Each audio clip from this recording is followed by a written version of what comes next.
très heureuse de vous retrouver encore branchés sur l'étoile numérique. Bonsoir mesdames, bonsoir mesdemoiselles, bonsoir messieurs et bienvenue à vous tous à cette édition vespérale du journal qui retient à la une la récupération des concessions des écoles de l'État par le gouvernement de la République démocratique du Congo. Cette mesure du ministre Maker Mwangou vient de toucher la province du Katanga. Ce mercredi, c'est la concession et même les bâtiments du complexe scolaire Epiphanie qui ont été récupérés. Dans ce journal, nous irons également dans le territoire de Kapanga, plus précisément à Musumba, où le centre de santé publique, né grâce aux efforts et soutien des autorités académiques de l'Institut supérieur des techniques médicales Musumba, travaille avec les moyens du bord. Pas assez de lits et de matelas, moins encore des médicaments pour les soins de première nécessité.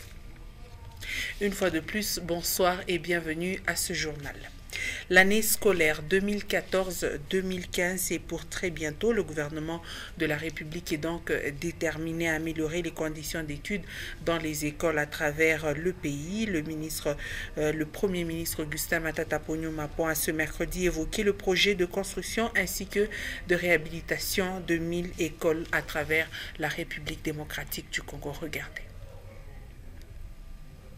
À quelques jours de la rentrée scolaire 2014-2015, le gouvernement congolais s'est dit préoccupé des conditions dans lesquelles les enfants doivent étudier. Il était question au cours de cette rencontre de faire les suivis de ces vastes projets de reconstruction et de réhabilitation des 1000 écoles à travers les pays.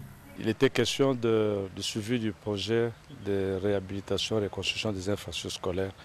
Il voulait avoir l'état des lieux. Il nous a donné un certain nombre d'instructions pour que d'ici septembre, à la rentrée le 8 septembre 2014, qu'on ait des infrastructures qui peuvent permettre à un grand nombre d'enfants de reprendre l'école dans de bonnes conditions. Nous allons tranche par tranche. Dans un premier temps, nous allons avec la moitié, donc 500, que nous devons terminer après ces instructions le plus vite possible pour qu'on démarre les 500 autres. D'ici avant la fin de l'année, il faut qu'on amorce les 500 autres pour qu'on atteigne les 1000 écoles dans un bref délai.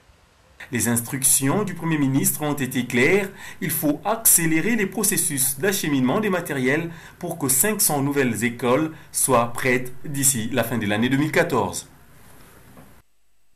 Et je le disais tantôt au sommaire, plus question des écoles privées dans les concessions des celles publiques. Cette instruction du ministre national de l'enseignement primaire, secondaire et professionnel vient d'être mise en pratique par le gouvernement provincial du Katanga. Ce mercredi 20 août, la concession et les bâtiments du complexe scolaire Epiphanie ont été récupérés. Désormais, c'est l'école Banakongo qui occupera les bâtiments de cette école privée de l'église luthérienne. Rufin Kibombe, Jean-Paul Malimba, reportage. 10 ans après l'occupation provisoire du complexe scolaire Epiphanie de l'église luthérienne au Congo, le gouvernement provincial du Katanga vient de récupérer pour les comptes de l'État la concession et les bâtiments attribués autrefois à l'église luthérienne qui verra son école Epiphanie fonctionner ailleurs à la rentrée scolaire 2014-2015. Ces bâtiments scolaires viennent d'être attribués à l'Institut Banakongo qui est une école publique qui évoluait dans l'enceinte du lycée Kiwele. Déjà au mur, l'enseigne de l'Institut Epiphanie a laissé place à l'Institut Banakongo qui désormais occupera ses locaux. Nous sommes venus ici, nous avons vu les écrans, on a changé, c'est plus l'Epiphanie, ça devient Institut Banakongo. Nous supplions au préfet de venir qu'il puisse nous donner nos dossiers. Alors jusqu'à maintenant, on a démarré un bureau différent pour la solution. Et c'est sur décision du gouvernement provincial du Katanga que le ministère en charge de l'éducation exécute cette mesure qui permet à l'État congolais de récupérer ses bâtiments dans le secteur de l'enseignement. Changeons de chapitre à présent. Pour la deuxième fois, une équipe d'épédologues venus des États-Unis d'Amérique, de Kinshasa et même de Lubumbashi est au Katanga, plus précisément dans la capitale cuprifère. Ce mercredi, elle a rencontré le ministre de l'Environnement, le docteur Audax Sompoué. Le but de leur mission est de participer à la séance de travail sur l'harmonisation des méthodologies d'analyse de carbone des sols forestiers. On va écouter le chef de la délégation au micro de Richard Chimba. Dans le cadre de l'inventaire forestier national, il y a les arbres du bout qui contiennent du carbone. Il y a les racines, ce que nous disons, ce qui est souterrain, qui contiennent aussi du carbone. Nous avons les bois morts qui contiennent aussi du carbone. Vous avez la litière, c'est-à-dire les arbres et une couche. Quand vous êtes en forêt, il y a une couche qu'on appelle la litière. Il y a aussi du carbone organique. Il y a le sol à une profondeur de 30 cm que nous prélevons. Et cette fois-ci, nous sommes avec les pédologues, les professeurs d'université, et nous avons pris l'IFA Yangambi, traditionnellement connu dans les inventaires, disons dans la pédologie. Ça, c'est l'institution mère. Nous avons l'université de Kinshasa avec Prédita, et nous avons l'UNILU, où il y a, disons, dans la faculté d'agronomie, il y a le département de pédologie. C'est avec eux qui peuvent donner au pays quelle est la quantité de carbone organique dans le sol.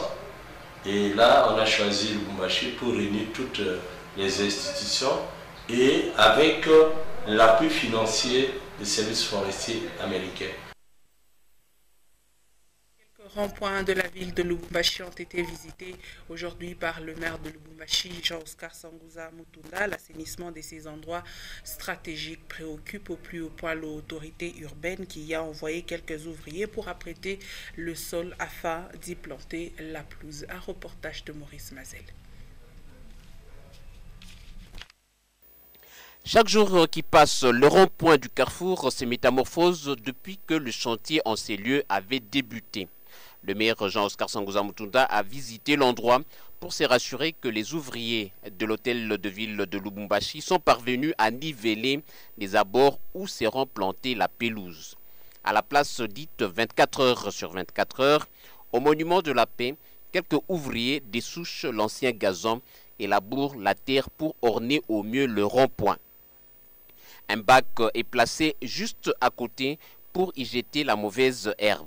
En l'entretemps au tunnel, le travail d'assainissement se poursuit pour dégager le trottoir. Par la suite, le maire Jean-Oscar Sanguza Mutunda a visité la fourrière dans l'enceinte de l'hôtel de ville de Lubumbashi où les véhicules qui s'adonnaient au Kimbilikité ont été saisis par le coordonnateur urbain des parkings, Joseph Mwenge Banza.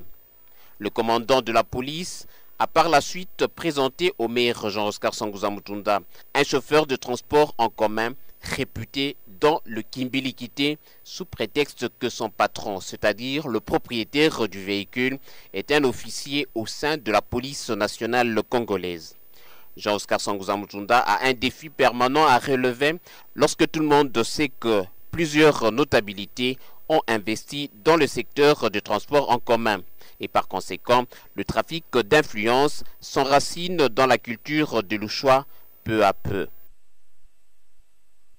Et d'ici 2 semaines, les travaux de réfection de la route Likasi au niveau de l'arrêt bus express vont prendre fin. Ces travaux qui ont beaucoup gêné la circulation routière visent à combattre les fissures sur l'asphalte causées par les eaux souterraines. Lise Alex Choukrani, Edouard Kankou et Moïse Kabonde. C'est au niveau de l'arrêt bus express, compris entre le tronçon CRA, que les travaux de réfection sont exécutés. Ceci consiste à corriger le problème des fissures constatées sur la chaussée. La nappe aquifère qui traverse la route serait à la base de cette détérioration.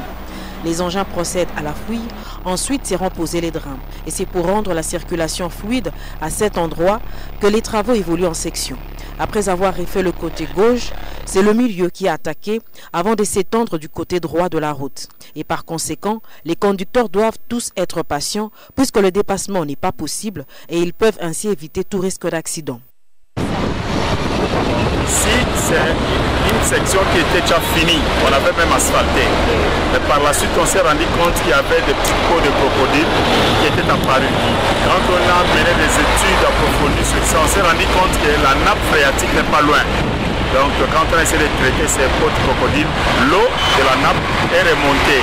On s'est dit qu'il fallait absolument traiter, faire une solution définitive. C'est comme ça qu'on procède par ces drains ici. On fait un drain, ça vient un enrochement de 40 cm, un drain qui va récupérer toutes les eaux de la nappe phréatique et les envoyer dans le deux caniveaux de part et d'autre. Même je vous garantis que dans 2 semaines on termine tout ça. À en croire les propos de l'entrepreneur, tout est mis en œuvre pour que les travaux soient exécutés dans un délai raisonnable. Et en santé, retenez que l'organisation non gouvernementale Child Action Initiative, en partenariat avec d'autres ONG, reste déterminée à lutter contre la mortalité infantile. En organisant une matinée relative, l'ONG CAI invite tout le monde, gouvernement provincial et partenaires, d'ouvrir, voulais-je dire, l'œil et le banc pour la survie des enfants de Kasungami. L'initiative est du président de cette ONG, M. Esaïe Njibou. Antoine Roger Mbouimamba, Bélardala. Il faut dire non à la mortalité infantile, surtout pour la tranche d'âge de 0 à 5 ans à Lubumbashi, plus précisément au quartier Kasungami de la commune annexe.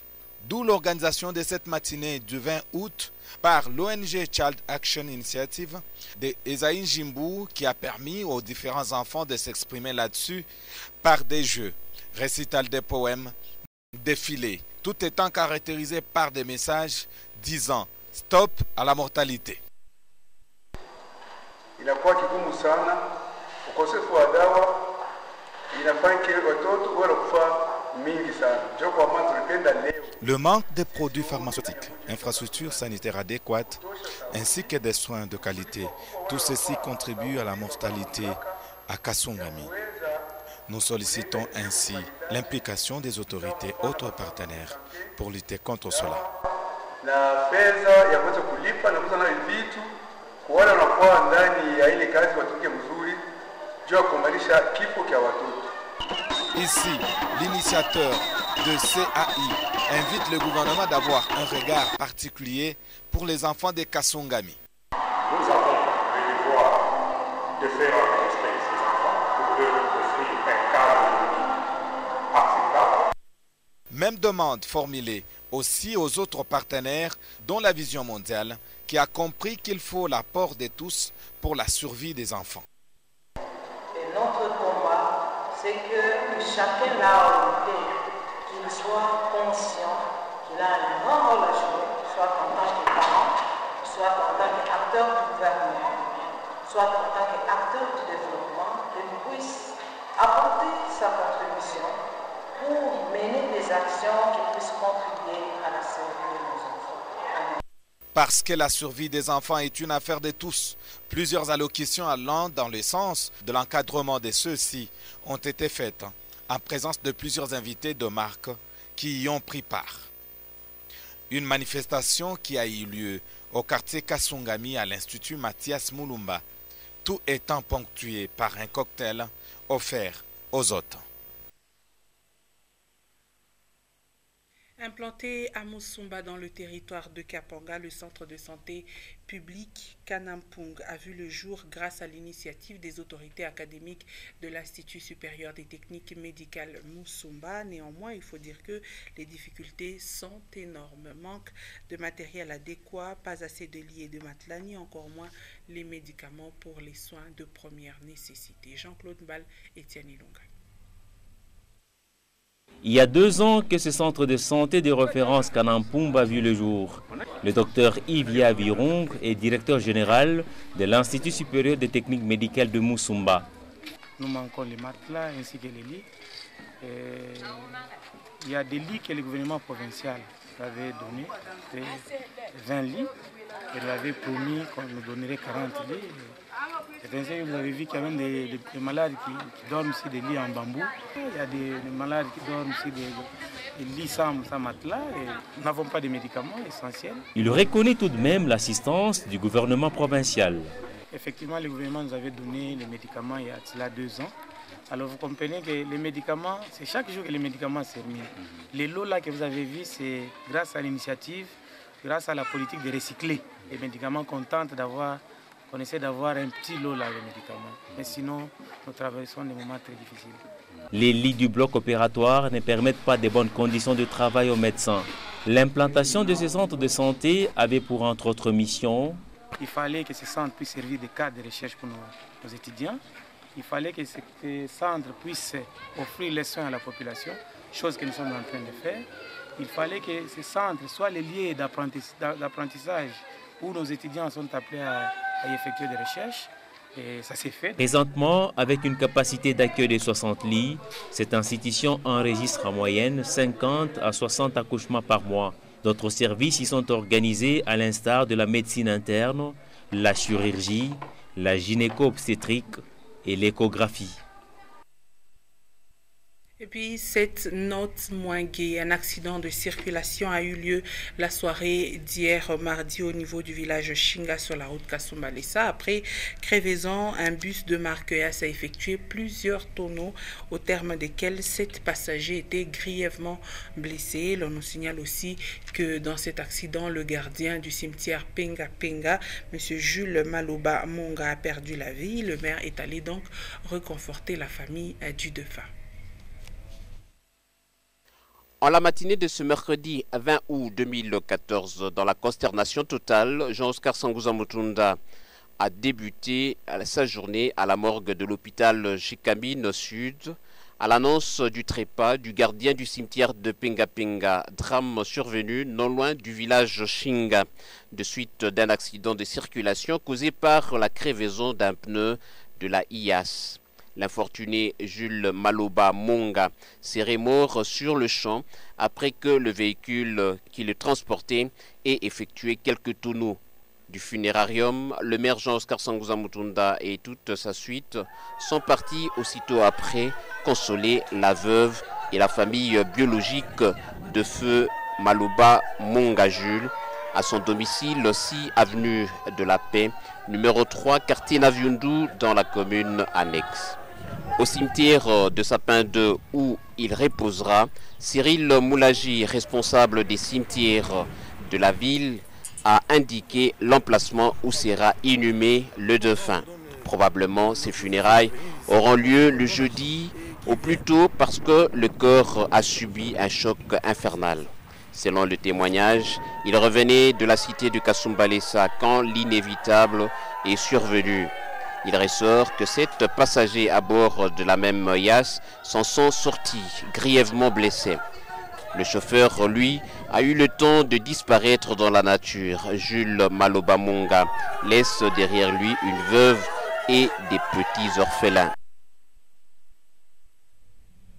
Suivez donc à présent la rubrique Lue pour vous, l'actualité locale, nationale, internationale et même sportive vue par nos confrères de la République. Ce quotidien apparaissant dans la capitale Kinshasa, c'est dans ce commentaire de Edouard Congo.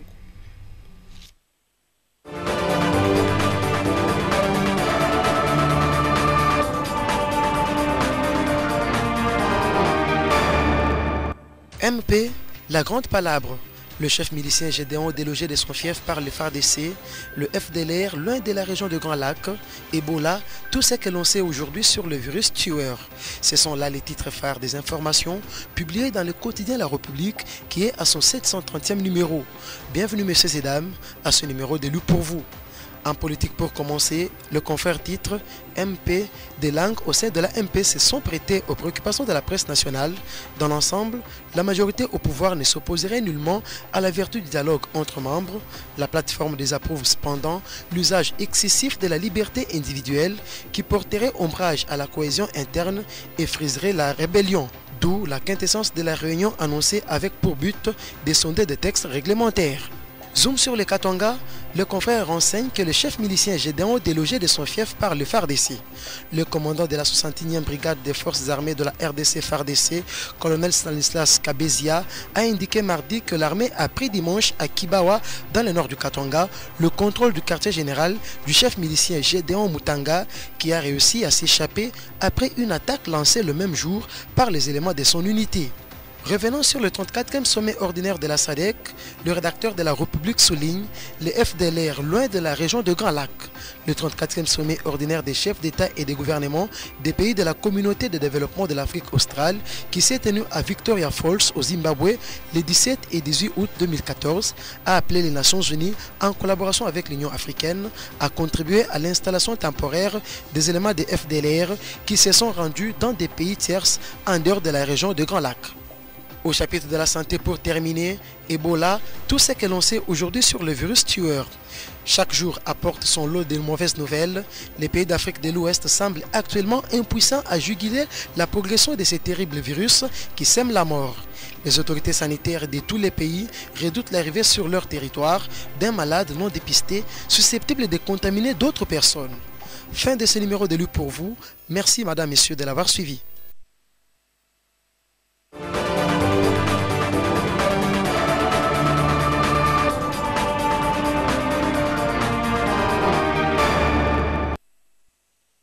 La République à lire, faire lire et à retrouver aussi sur www.nyota.net. Mesdames et messieurs, c'est par cette note que se referme ce soir Actualité. Merci à vous tous de nous avoir suivis. Les prochains rendez-vous à 21h, les news en version française, 21h car les news en version anglaise. Et Linda Luka Lubankutu vous retrouve à 23h pour un autre point d'actualité. Moi, je vous retrouve demain à 17h30 et 19h. Ça sera avec ce même et réel plaisir. Bonne soirée à vous tous.